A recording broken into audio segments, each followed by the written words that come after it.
Assalamualaikum warahmatullahi wabarakatuh dan salam sejahtera. Selamat bertemu kembali dalam siri ketiga Akta Keselamatan dan Kesihatan Pindaan 2020. Sebagaimana siri terdahulu, bagi memudahkan penerangan, Akta Keselamatan dan Kesihatan 1994 dirujuk sebagai Akta Ibu atau Akta 514. Manakala Akta Keselamatan dan Kesihatan Pindaan 2020 pula dirujuk sebagai Akta A1648. Siri ini memberikan tumpuan kepada pindaan yang terdapat dalam bahagian 3 Majlis Negara bagi Keselamatan dan Kesihatan Pekerjaan. Penggantian Seksyen 9 keanggotaan Majlis. Secara umumnya, penggantian di bawah Subseksyen 1 Seksyen 9 menukar bilangan minimum dan maksimum serta menetapkan kelayakan anggota Majlis. Di bawah Akta 514 Subseksyen 1 Seksyen 9 menetapkan Majlis hendaklah terdiri daripada tidak kurang daripada 12 dan tidak lebih daripada 15 anggota yang hendaklah dilantik oleh Menteri. Dan daripadanya itu akan kita lihat di bawah perenggan atas subseksyen lain. Pertukaran yang dipindah bagi subseksyen ini ditetapkan di bawah Seksyen 9 Akta 1648 Subseksyen 1. Majlis hendaklah terdiri daripada tidak kurang daripada 22 dan tidak lebih daripada 25 anggota yang hendaklah dilantik oleh Menteri seperti yang berikut. Bagaimana dimaklumkan tadi, kita tunggu dan melihat nanti di bawah subsection ataupun perenggan yang berikutnya. Perenggan A Akta 514 menetapkan 3 orang hendaklah daripada organisasi yang mewakili majikan. Setelah dipindah, perenggan tersebut menetapkan 5 orang daripada organisasi yang mewakili majikan yang pada pendapat Menteri mempunyai pengalaman yang luas atau pengetahuan yang khas dalam perkara yang berhubung dengan keselamatan dan kesihatan pekerjaan. Bagi mewakili pekerja pula, perenggan B Akta 514 menetapkan 3 orang hendaklah daripada organisasi yang mewakili pekerja. Seterusnya, setelah dipindah, perenggan B menetapkan 5 orang daripada organisasi yang mewakili pekerja yang pada pendapat Menteri mempunyai pengalaman yang luas atau pengetahuan khas dalam perkara yang berhubung dengan keselamatan dan kesihatan pekerjaan. Wakil Kementerian atau jabatan berkaitan ditetapkan di bawah perenggan C Akta 514. 3 orang atau lebih hendaklah daripada kementerian atau jabatan yang tanggungjawabnya adalah berhubungan dengan keselamatan dan kesihatan pekerjaan dan itu bersama dengan perenggan lainlah. Seperti perenggan A dan B, wakil kementerian atau jabatan berkaitan juga turut berubah melalui perenggan C dan D serta beberapa perenggan baharu iaitu E, F, G dan H. Perenggan C yang dipindah menetapkan wakil-wakil tersebut terdiri daripada Ketua Setiausaha Kementerian Sumber Manusia, Ketua Pengarah, 5 wakil kerajaan yang terdiri daripada Ketua Pengarah Kesihatan Malaysia dan wakil daripada kementerian atau jabatan yang tanggungjawabnya berhubungan dengan keselamatan dan kesihatan pekerjaan yang pada pendapat Menteri mempunyai pengalaman yang luas atau pengetahuan khas dalam perkara yang berhubungan dengan keselamatan dan kesihatan pekerjaan. Seterusnya, perenggan F menetapkan Pengarah Eksekutif Institut Keselamatan dan Kesihatan Pekerjaan Negara, G Ketua Pegawai Eksekutif Suban Keselamatan Sosial dan perenggan D Akta 514 kita lihat semula menetapkan 3 orang atau lebih yang daripadanya sekurang-kurangnya seorang hendaklah wanita, hendaklah daripada organisasi atau badan profesional yang aktiviti anggotanya adalah berhubungan dengan keselamatan dan kesihatan pekerjaan yang pada pendapat Menteri boleh menyumbang kepada kerja majlis. Perenggan D ini juga telah dipindah ataupun diganti dengan perenggan H. Sambil mengekalkan bilangan wakil badan profesional keselamatan dan kesihatan pekerjaan, pindaan tersebut juga menetapkan kelayakan yang diperlukan seperti berikut.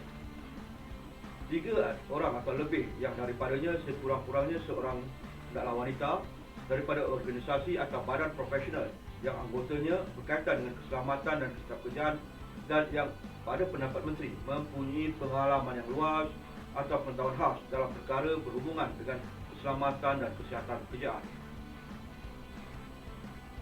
Subsection 2 Seksyen 9 Akta 514 menetapkan Menteri hendaklah melantik seorang pengerusi dan seorang timbalan pengerusi majlis daripada kalangan orang yang disebut dalam Subsection 1. Orang yang disebut dalam subsection 1 ialah wakil-wakil majikan, pekerja, kementerian dan jabatan berkaitan serta wakil badan profesional. Pindaan kepada subsection tersebut menetapkan menteri hendaklah melantik pengerusi dan timbalan pengerusi majlis daripada kalangan orang yang disebut dalam subsection 1 kecuali orang yang disebut dalam perenggan 1D. Orang yang disebut dalam perenggan 1D ialah Ketua Pengarah, iaitu Ketua Pengarah Keselamatan dan Kesihatan Pekerjaan. Pindaan Seksyen 11, Kuasa dan Fungsi Majlis.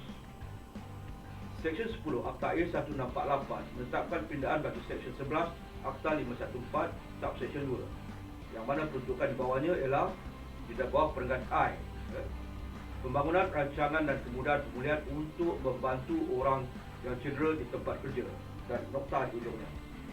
Seksyen 10 Akta A 1648 tadi di bawah Subseksyen A perenggan 1 dalam perenggan I, dengan menggantikan nokta di hujung perenggan itu dengan koma bernokta. Setelah dipinda, perenggan I adalah seperti tertera di layar. Pindaan seterusnya melalui perenggan 2 Akta A 1648 dengan memasukkan selepas perenggan I perenggan-perenggan yang berikut. J. Prosedur perkiraan, latihan, pendidikan atau langkah-langkah wajar yang perlu diambil untuk meningkatkan kesedaran masyarakat terhadap keselamatan, kesihatan dan kebajikan pekerjaan. K.